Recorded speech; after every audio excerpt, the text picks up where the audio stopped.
ओम नमो भगवते वासुदेवाय। हम सुन रहे हैं श्रीमद् भागवत सुधा सागर के चौथे स्कंद का 24वां अध्याय, जिसका नाम है पृथु की वंश परंपरा और प्रचेताओं को भगवान रुद्र का उपदेश। श्री मैत्रेय जी कहते हैं, विदुर जी, महाराज पृथु के बाद उनके पुत्र परम यशस्वी विजिताक्ष राजा हुए। उनका अपने छोटे भाइयों पर बड़ा स्नेह था, इसलिए उन्होंने चारों को एक एक दिशा का अधिकार सौंप दिया। राजा विजिताश्व ने हृदयक्ष को पूर्व, धूम्रकेश को दक्षिण, वृक्ष को पश्चिम और द्रविण को उत्तर दिशा का राज्य दिया। उन्होंने इंद्र से अंतर्ध्यान होने की शक्ति प्राप्त की थी, इसलिए उन्हें अंतर्ध्यान भी कहते हैं। उनकी पत्नी का नाम शिखंडिनी था। उससे उनके 3 सुपुत्र हुए। उनके नाम पावक, पवमान और शुचि थे। पूर्व काल में वशिष्ठ जी की शाप होने से उपयुक्त नाम के अग्नियों ने ही उनके रूप में जन्म लिया था। आगे चलकर योग मार्ग से ये फिर अग्नि रूप हो गए। अंतर्धान के नभस्वती नाम की पत्नी से एक और पुत्र रत्न हविर्धान प्राप्त हुआ। महाराज अंतर्ध्यान बड़े उदार पुरुष थे। जिस समय इंद्र उनके पिता के अश्वमेध यज्ञ का घोड़ा हरकर ले गए थे, उन्होंने पता लग जाने पर भी उनका वध नहीं किया था। राजा अंतर्धान ने कर लेना, दंड देना, जुर्माना वसूल करना आदि कर्तव्यों को बहुत कठोर एवं दूसरों के लिए कष्टदायक समझकर एक दीर्घकालीन यज्ञ में दीक्षित होने के बहाने अपना राजकाज छोड़ दिया। यज्ञ कार्य में लगे रहने पर भी उन आत्मज्ञानी राजा ने भक्त भय भंजन पूर्णतम परमात्मा की आराधना करके सुदृढ़ समाधि के द्वारा भगवान के दिव्य लोक को प्राप्त किया। विदुर जी, हविर्धान की पत्नी हविर्धानी ने बहिर्षित गए शुक्ल, कृष्ण, सत्य और जितव्रत नाम के 6 पुत्र पैदा किए। कुरुश्रेष्ठ विदुर जी, इनमें हविर्धान ने पुत्र महाभाग बहिर्षद यज्ञादि कर्मकांड और योगाभ्यास में कुशल थे।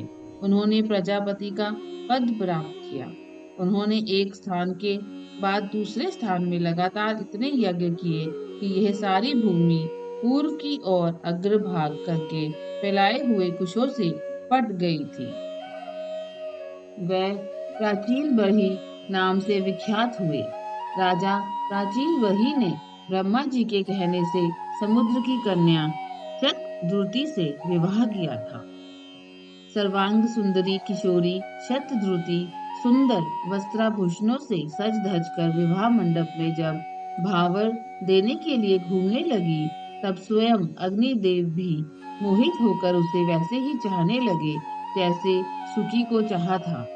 नवविवाहिता शतद्रुति ने अपने नूपुरों की झनकार से ही दिशा विदिशाओं के देवता, असुर, गंधर्व, मुनि, सिद्ध, मनुष्य और नाग सभी को वश में कर लिया था। शतद्रुति के गर्भ से प्राचीन बरही के प्रचेता नाम के 10 पुत्र हुए। वह सब बड़े ही धर्मज्ञ तथा एक से नाम और आचरण वाले थे। जब पिता ने उन्हें संतान उत्पन्न करने का आदेश दिया, तब उन सब ने तपस्या करने के लिए समुद्र में प्रवेश किया।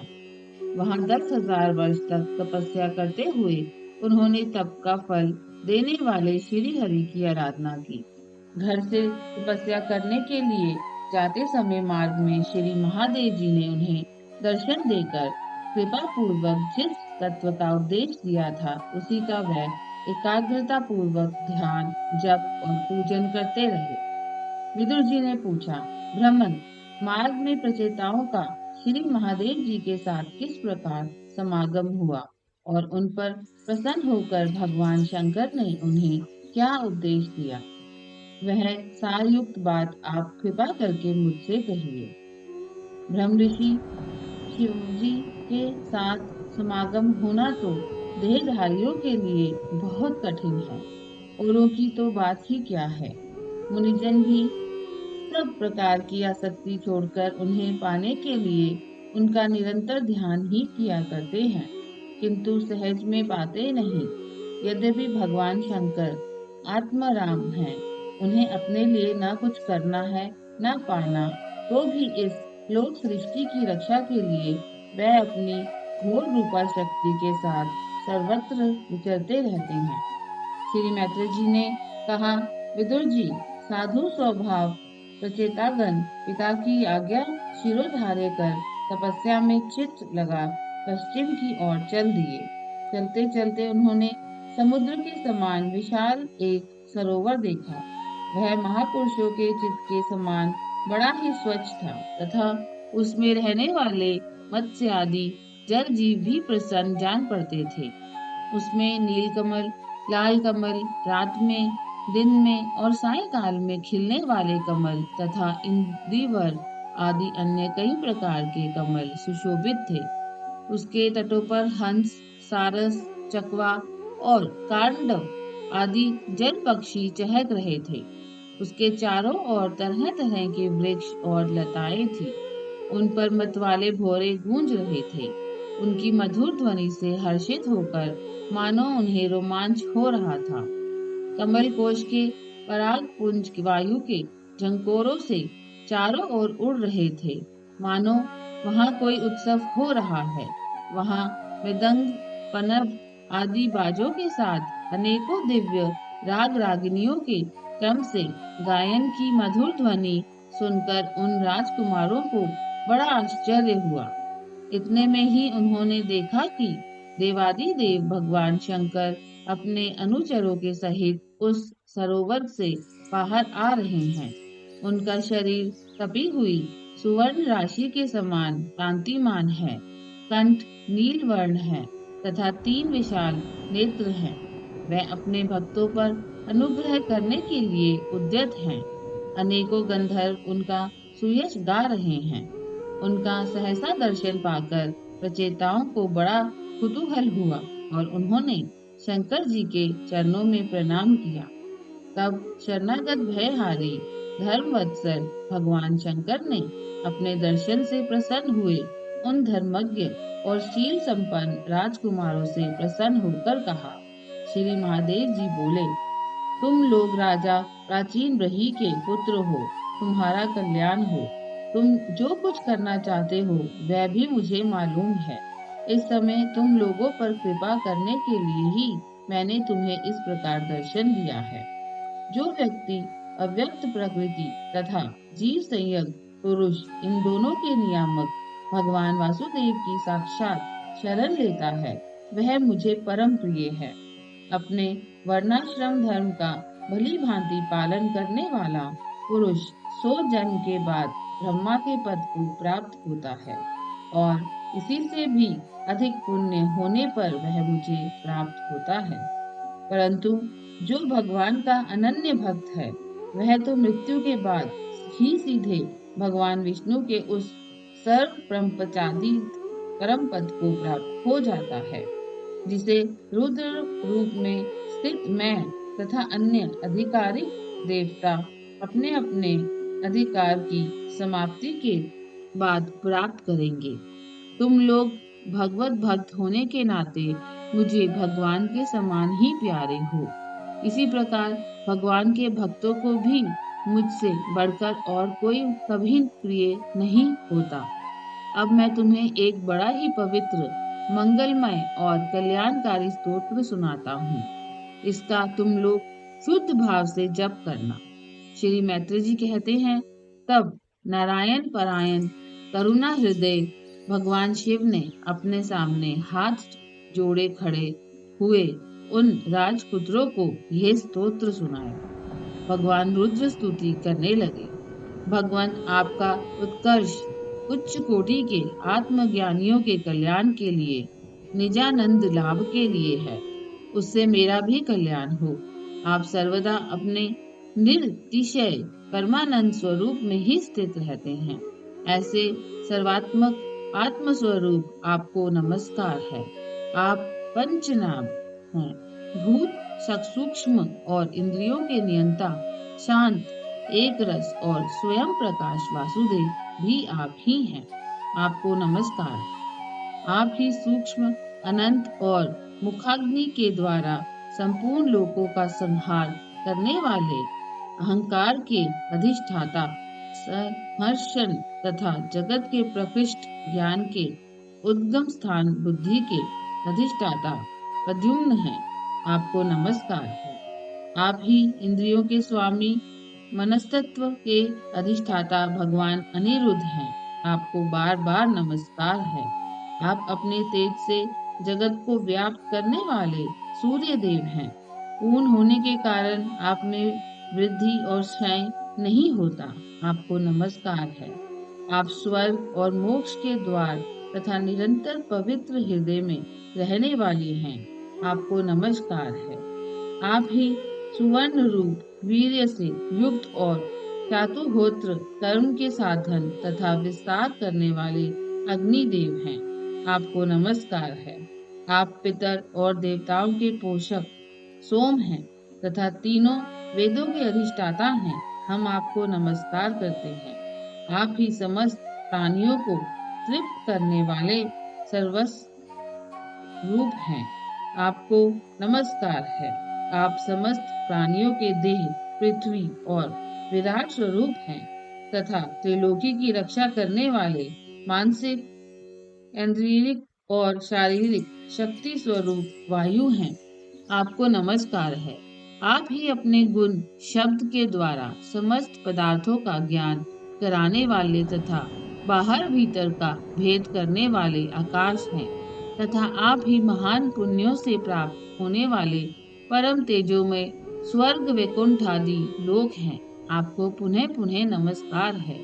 आप पितृलोक की प्राप्ति करने वाले प्रवृत्ति कर्म रूप और देवलोक की प्राप्ति के साधन निर्वृत्त कर्म रूप हैं तथा आप ही अधर्म के फल रूप दुखदायक मृत्यु हैं। आपको नमस्कार है। नाथ, आप ही पुराण पुरुष तथा सांख्य और योग के अधीश्वर भगवान श्री कृष्ण हैं। आप सब प्रकार की कामनाओं की पूर्ति के कारण साक्षात मंत्र मूर्ति और महान धर्म स्वरूप हैं। आपकी ज्ञान शक्ति किसी भी प्रकार कुंठित होने वाली नहीं है। आपको नमस्कार है। नमस्कार है। आप ही कर्ता, करण और कर्म तीनों शक्तियों के एकमात्र आश्रय हैं। आप ही अहंकार के अधिष्ठाता रुद्र हैं। आप ही ज्ञान और क्रिया स्वरूप हैं तथा आपसे ही परा, पश्यंती, मध्यमा और वैखरी चार प्रकार की वाणी की अभिव्यक्ति होती है। आपको नमस्कार है। प्रभु, हमें आपके दर्शनों की अभिलाषा है। अतः आपके भक्त जन जिसका पूजन करते हैं और जो आपके निज जनों को अत्यंत प्रिय हैं, अपने उस अनूप रूप की आप हमें झांकी कराइए। आपका वह रूप अपने गुणों से समस्त इंद्रियों को तृप्त करने वाला है। वह वर्षाकालीन मेघ के समान स्निग्ध श्याम और संपूर्ण सौंदर्य का सार सर्वस्व है। सुंदर चार विशाल भुजाएं, महामनोहर मुखारविंद, कमल दल के समान नेत्र, सुंदर भौहें, सुघड़ नासिका, मनमोहिनी दंत पंक्ति, अमोल कपोल युक्त मनोहर मुखमंडल और शोभाशाली समान कर्ण युगल है। प्रीतिपूर्ण उन्मुक्त हास्य, तिरछी चितवन, काले काले घुंघराली अलके, कमल कुसुम की केसर के समान फहराता हुआ पीताम्बर, झिलमिलाती हुए कुंडल, चमचमाते हुए मुकुट, कंगन, हार, नूपुर और मेखला आदि विचित्र आभूषण तथा शंख, चक्र, गदा, पद्म, वनमाला और कौस्तुभमणि के कारण उसकी अपूर्व शोभा है। उसके सिंह के समान स्थूल कंधे हैं, जिन पर हार, केयूर एवं कुंडलादि की कांति झिलमिलाती रहती है तथा कौस्तुभमणि की कांति से सुशोभित मनोहर ग्रीवा है। उसका श्यामल वक्षस्थल श्री वत्स चिन्ह के रूप में लक्ष्मी जी का नित्य निवास होने के कारण कसौटी की शोभा को भी मात करता है। उसका शिवली से सुशोभित पीपल के पत्ते के समान सुडोल उधर श्वास के आने जाने से खिलता हुआ बड़ा ही मनोहर जान पड़ता है। उसमें जो भंवर के समान चक्करदार नाभि है, वह इतनी गहरी है कि उससे उत्पन्न हुआ ये विश्व मानो फिर उसी में लीन होना चाहता है। श्याम वर्ण कटी भाग में पीताम्बर और सुवर्ण की मेखला शोभायमान है। समान और सुंदर चरण, पिंडली, जांघ और घुटनों के कारण आपका दिव्य विग्रह बड़ा ही सुघड़ जान पड़ता है। आपके चरण कमलों की शोभा शरद ऋतु के कमल दल की कांति का भी तिरस्कार करती है। उनके नखों से जो प्रकाश निकलता है, वह जीवों के हृदयांधकार को तत्काल नष्ट कर देता है। हमें आप कृपा करके भक्तों के भयहारी एवं आश्रय स्वरूप उसी रूप का दर्शन कराइए। जगत गुरु, हम अज्ञानतावृत प्राणियों को अपनी प्राप्ति का मार्ग बतलाने वाले आप ही हमारे गुरु हैं। प्रभु, चित्त शुद्धि की अभिलाषा रखने वाले पुरुष को आपके इस रूप का निरंतर ध्यान करना चाहिए। इसकी भक्ति ही सर्व धर्म का पालन करने वाले पुरुष को अभय करने वाली है। स्वर्ग का शासन करने वाला इंद्र भी आपको ही पाना चाहता है तथा विशुद्ध आत्मज्ञानियों की गति भी आप ही हैं। इस प्रकार आप सभी देहधारियों के लिए अत्यंत दुर्लभ हैं। केवल भक्तिमान पुरुष ही आपको पा सकते हैं। सत्पुरुषों के लिए भी दुर्लभ अनन्य भक्ति से भगवान को प्रसन्न करके जिनकी प्रसन्नता किसी अन्य साधना से दुसाध्य है, ऐसा कौन होगा जो उनके चरण तल के अतिरिक्त और कुछ चाहेगा। जो काल अपने अग्नय उत्साह और प्राकरण से प्रकटी हुई बहू के इशारे से सारे संसार का संहार कर डालता है, वह भी आपके चरणों की शरण में गए हुए प्राणी पर अपना अधिकार नहीं मानता। ऐसे भगवान के प्रेमी भक्तों का यदि आधे क्षण के लिए भी समागम हो जाए, तो उसके सामने मैं स्वर्ग और मोक्ष को कुछ नहीं समझता। फिर भी मर्त्य लोक के कुछ भोगों की तो बात ही क्या है। आपके चरण संपूर्ण पाप राशियों को हर लेने वाले हैं। हम तो केवल यही चाहते हैं कि जिन लोगों ने आपकी कीर्ति और तीर्थ में आंतरिक और ब्रह्म स्नान करके मानसिक और शारीरिक दोनों प्रकार के पापों को धो डाला है, तथा जो जीवों के प्रति दया, राग, द्वेष रहित चित्त तथा सरलता आदि गुणों से युक्त हैं, उन आपके भक्त जनों का संग हमें सदा प्राप्त होता रहे। यही हम पर आपकी बड़ी कृपा होगी। जिस साधक का चित्त भक्ति योग से अनुग्रहित एवं विशुद्ध होकर ना तो ब्रह्म विषयों में भटकता है और न अज्ञान गुहा रूप प्रकृति में ही लीन होता है, वह अनायास ही आपके स्वरूप का दर्शन पा जाता है, जिसमें यह सारा जगत दिखाई देता है। और जो स्वयं संपूर्ण जगत में भास रहा है, वह आकाश में समान विस्तृत हो परम प्रकाशमय ब्रह्म तत्व आप ही हैं। भगवान, आपकी माया अनेक प्रकार के रूप धारण करती है।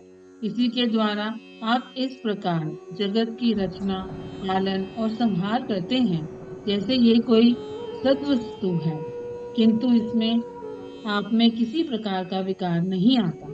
माया के कारण दूसरे लोगों में ही भेद बुद्धि उत्पन्न होती है। आप परंपरा पर वह अपना प्रभाव डालने में असमर्थ होती है। आपको तो हम पर परम स्वतंत्र ही समझते हैं। आपका स्वरूप पंचभूत, इंद्रिय और अंतकरण के प्रेरक रूप से उपलक्षित होता है।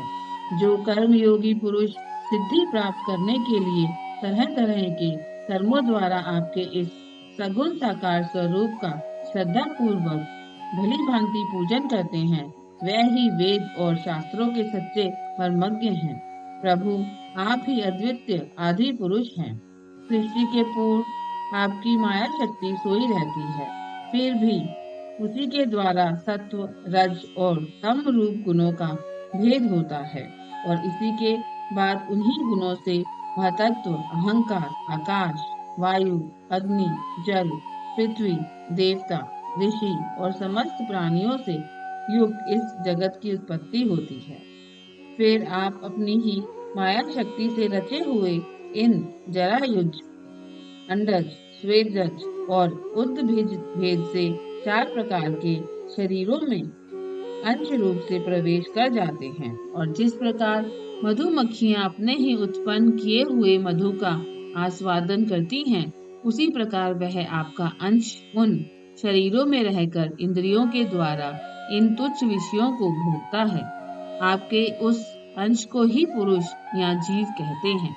प्रभु, आपका तत्व ज्ञान प्रत्यक्ष से नहीं अनुमान से होता है।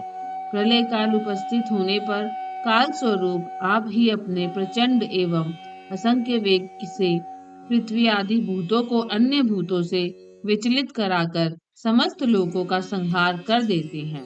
जैसे वायु अपने असहनीय एवं प्रचंड झोंकों से मेघों के द्वारा ही मेघों को तितर बितर करके नष्ट कर डालती है।